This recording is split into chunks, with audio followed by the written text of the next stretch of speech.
Le Canada est devenu un exportateur net d'opioïdes et de synthèse comme le fentanyl, peut-on lire dans un document inédit qui révèle l'ampleur du commerce illégal de cette drogue au pays.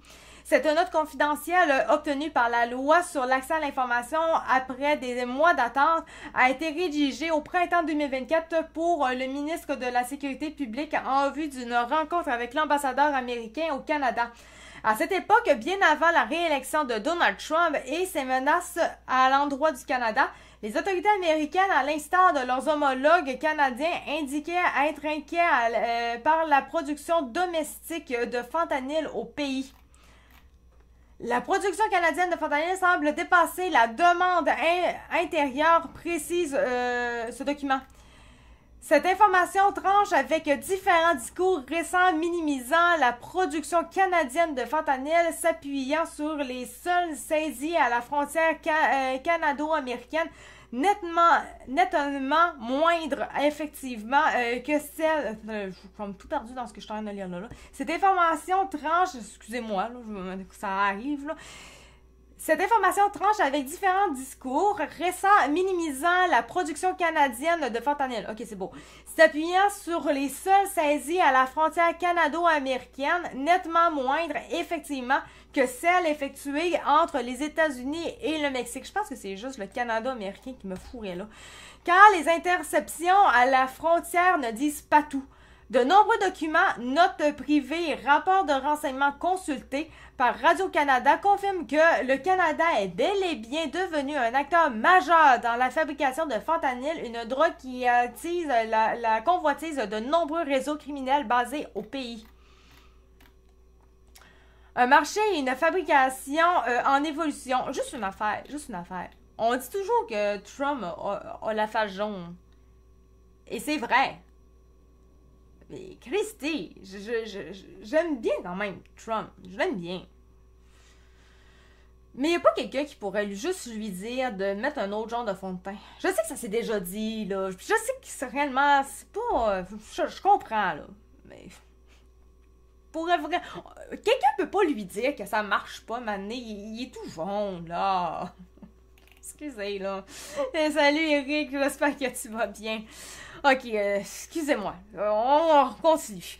Un marché et une fabrication en évolution.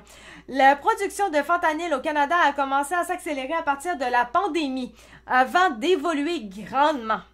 Avant 2020, souligne une alerte opérationnelle dévoilée fin janvier par le Centre d'analyse des opérations et déclarations financières du Canada, CANAF. L'Amérique du Nord importait essentiellement du fentanyl depuis la Chine. Désormais, le Canada est devenu un producteur de comprimés de fentanyl à l'aide de précurseurs chimiques provenant, là encore, majoritairement de la Chine. Ce sont ces produits qui veulent être importés légalement qui permettent de fabriquer ces fameuses pilules. Dans les dernières années, les réseaux de trafiquants ont augmenté la production de fentanyl et d'autres opioïdes synthétiques ainsi que leur distribution, autant à l'échelle mondiale qu'internationale à partir de l'Amérique du Nord, y compris le Canada, les États-Unis et le Mexique. De là, le pourquoi est-ce que Trump veut faire ce ménage-là, hein? L'augmentation de l'offre et de la demande pour le fentanyl a été favorisée par une hausse de la participation de groupes du crime organisé, souligne le CANAF. Comme l'a déjà révélé Radio-Canada dans différentes enquêtes, le nombre de réseaux criminels impliqués dans le trafic et la production de fentanyl au pays a considérablement été revu à la hausse ces dernières années. L'implication des groupes criminels organisés dans le fentanyl a augmenté de 42% depuis 2019, précise le plus récent rapport du Service canadien de renseignement criminel. Désormais, 235 groupes criminels organisés sont impliqués activement dans le fentanyl au Canada selon le SCRC, le Service canadien des renseignements criminels, qui prédit une participation continue de ces réseaux sur le marché du fentanyl rentable.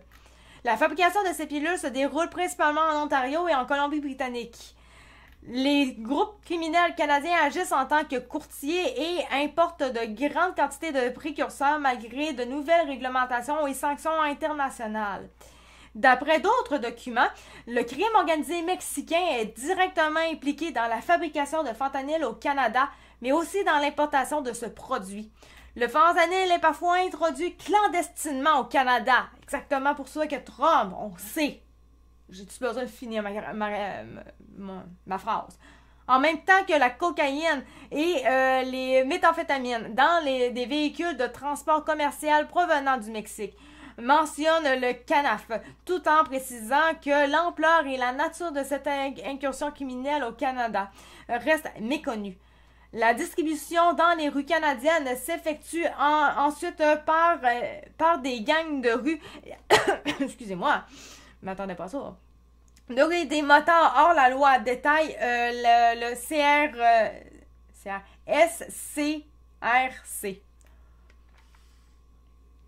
Excusez. 500 000 morts potentiels pour 1 kilo de fentanyl. L'an passé, les autorités américaines ont intercepté 43 livres de fentanyl, 19,5 kilos à leur frontière nord. Si ce chiffre est en forte hausse par rapport aux années précédentes, il reste infiniment minime par rapport aux 21 100 livres, donc 9 500 kilos, saisis à la frontière américano-mexicaine en 2024. Où les cartels produisent et transportent massivement cette drogue de synthèse. Seulement si 2 mg de cette drogue peuvent être mortels, un seul kilo permet de tuer 500 000 personnes selon des données de la DEA, l'Agence américaine de lutte antidrogue. Au Canada, plus de 49 000 décès sont liés à une intoxication aux opioïdes entre janvier 2016 et juin 2024. D'après l'Agence de la santé publique du Canada. Hein, c'est assez énorme. Une exportation vers l'Australie et l'Europe. Puisque la production canadienne est supérieure à la demande locale, une partie du fentanyl produit au Canada est exportée dans différents pays par le biais d'alliances entre réseaux criminels. L'implication d'organisations internationales pour transporter cette drogue fabriquée au Canada continue d'augmenter, est-il mentionné dans un autre document préparé par le ministre de la Sécurité publique en novembre 2023, avant une rencontre avec le ministre italien de la Justice. Outre l'exportation, plutôt faible, vers les États-Unis, les réseaux criminels semblent privilégier l'envoi de fentanyl sur le continent océanique. Des pays comme la Nouvelle-Zélande et l'Australie ont déjà rapporté avoir intercepté ces comprimés provenant du Canada. Ben c'est sûr, on en fait tellement. Logique. Durant l'été 2022, on est des bons dîneurs quand même. Hein? On est très mauvais pour créer faire de la bonne investissement pour nos ressources naturelles, tout pour nous enrichir réellement et correctement pour être un puissant pays. Mais pour dealer, par exemple, on est bon en esti. Durant l'été 2022, la police australienne a notamment découvert à Melbourne une cargaison comptant plus de 11 kilos de fentanyl en provenance du Canada. L'Europe serait également une destination de plus en plus prisée pour l'exploitation de fentanyl par des groupes criminels nord-américains. L'an passé, l'Agence des services frontaliers du Canada a intercepté 4,1 kilos de fentanyl qui s'apprêtait à être acheminé clandestinement aux Pays-Bas, un chiffre record. Hein, c'est un beau laboratoire, ça. À l'intérieur du laboratoire clandestin découvert et démantelé à Drummondville par la GRC et la Sûreté du Québec en août 2024. C'est vraiment dégueulasse. Genre... C'est... Je suis pas sûre que ça... C'est très clandestin, hein. Je suis pas sûre que si on avait des... les experts, les experts des normes du travail, là, de propreté, d'hygiène, de salubrité, je suis pas sûre que ça passe le test à cette affaire-là. OK.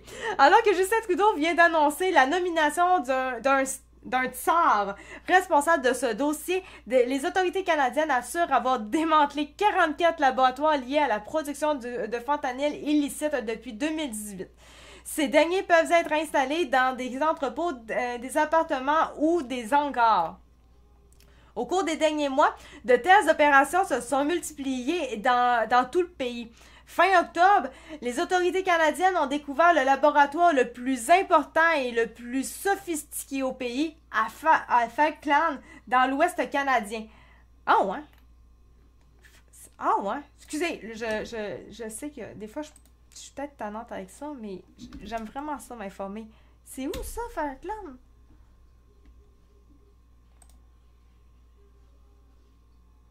Ah, c'est... OK. C'est un archipel éloigné de l'Atlantique Sud. OK. Excusez, là.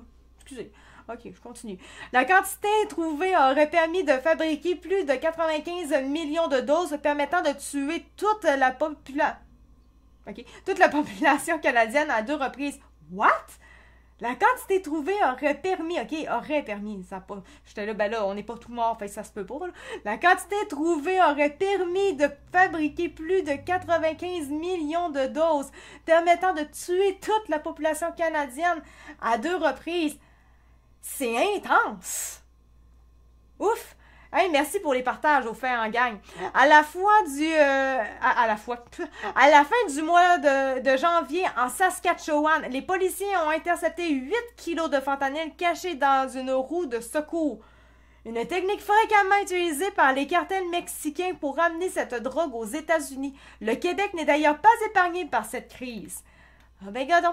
L'été passé, la GRC et la SQ ont démantelé 2 laboratoires clandestins à Drummondville et à Dixville, dans lesquels les autorités ont comptabilisé plus d'1 million de comprimés de protonitazepine, un opioïde 25 fois plus puissant que le fentanyl. Merci pour les partages, gang! Avant de suspendre son idée d'imposer les tarifs douaniers, le président américain avait vivement décrié le trafic de fentanyl et le nombre record de passages clandestins venant du Canada. Écoute, avec tout ça, on comprend pourquoi ce que Trump, moi, je savais pas que c'était écrit ça. Quelqu'un qui a écrit dans les commentaires là-dedans. Trump avait raison, pourtant. C'est ça. Écoute, Trump, c'est un fou. Mais, demandez ça à quelqu'un qui est vraiment anti-Trump à fond, là, puis qui dit Trump, c'est un fou. OK, pourquoi? Il sera pas capable de répondre. Là, sortez ça. Moi, je serais du genre à faire ça, moi. Faire une liste là, de toutes les bonnes choses qu'il fait, Trump. Toutes les bonnes choses. Même les choses sont moins bonnes, au pire, c'est pas grave. Toutes les bonnes choses. Puis après ça, vous dites, il est fou? C'est sûr? C'est fou, ces idées-là, là? Eh ben, moi, je serais du genre à faire ça. On devrait être plusieurs à faire ça. Si moindrement, on était plusieurs à faire ça. Faire une petite liste de toutes les bonnes choses qu'il fait, là. Tous les bons décrets, tout ça. Peut-être que finalement, les gens, ils allumeraient peut-être plus. Ce serait peut-être moins médias de masse. Parce qu'actuellement, ils le sont, médias de masse, puis ils sont tous en train de dire exactement ce que les médias disent. Parce qu'ils font pas ces recherches-là. Ils vont pas sur X pour connaître les vraies choses. Tu sais? C'est pas... c'est pas les médias qui vont parler de tout le problème de fentanyl. C'est pas les médias qui vont parler de tous les problèmes causés avec les affaires LGBT. C'est pas eux autres.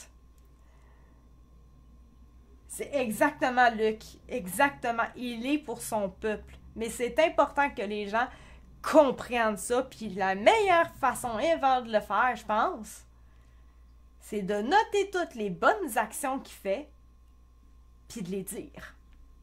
Le monde prend ça, ils vont faire « Ah, c'est rare que je suis d'accord avec. » Ils vont venir à se dire à manière, ben ça c'est pas, puis finalement, il en a fait quelques-unes des bonnes. Tu sais? Moi, j'étais vraiment pas Trump avant. J'étais pas Trump. Faut arrêter d'être avec les médias, de les écouter. Puis, faut aller vers X pour comprendre la réalité sur Trump. Il est pas parfait, Trump. Il est pas parfait. Mais il prend des bonnes décisions. Des fois, il en prend pas toujours des bonnes. Puis là, vous allez pouvoir me dire peut-être « Ah, mais le 25%, c'est pas bon et tout. » Arrêtez de jouer là-dedans. Arrêtez. Trump, c'est un négociateur. C'est tout. Il est juste là pour négocier. Il sait très bien qu'en faisant la menace du 25%, les autres pays qui sont touchés par ça, ils n'auront pas le choix d'emboîter le pas. Ils n'auront pas le choix parce que ça va leur faire mal. Puis Trump, il est pas cave. Son but, c'est pas de faire suer les États-Unis. Parce que le 25%, si moindrement il viendrait réellement, ça va faire souffrir les États-Unis. Son but, c'est pas ça. C'est parce qu'il veut négocier avec les autres pays pour cleaner les affaires. C'est ça son but. On pourra pas dire que ça, c'est un problème. Quand les gens, ils parlent, ça 25%, ça va nous faire mal et tout. Mais ils savent pas la raison du pourquoi le 25%. Moi, j'ai des gens qui m'en ont parlé le 25%, mais moi, j'ai répondu. Ouais, mais vous savez que Justin Trudeau, là, ça fait au moins 8 ans qu'on lui dit qu'il faut qu'il fasse ça.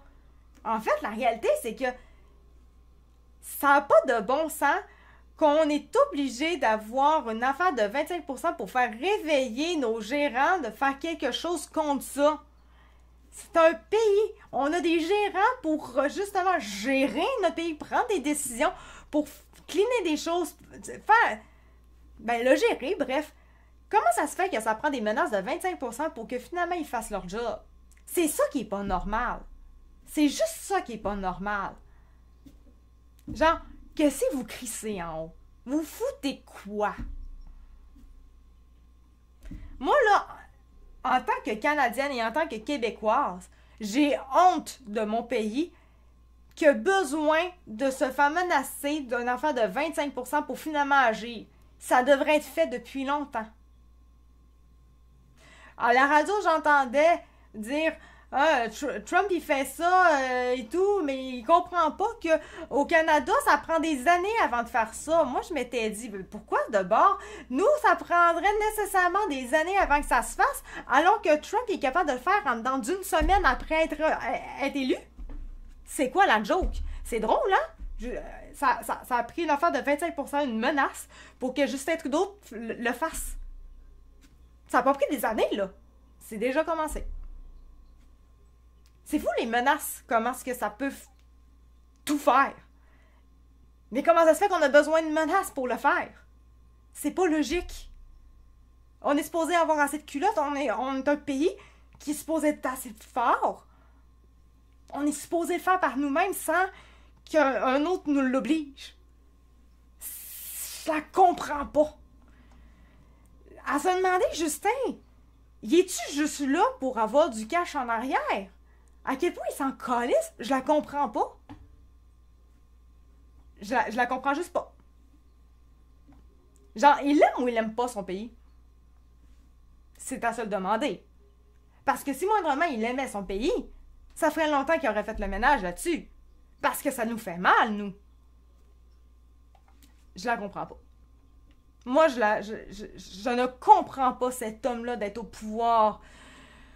Je comprends que les gens ont voté pour lui parce que les gens, ils sont pas politiques. Ça, je la comprends.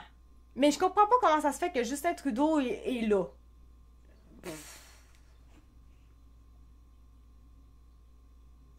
Il aime pas... Il aime pas les tortues. Ben, ils aiment les tortues au contraire, parce que tout le monde est tortue en politique, fait qu'ils aiment, si bas, grâce aux tortues, ils sont encore là, yeah, on a encore le go, ça le démontre, on est tortues en esti, pis ils sont contents en esti.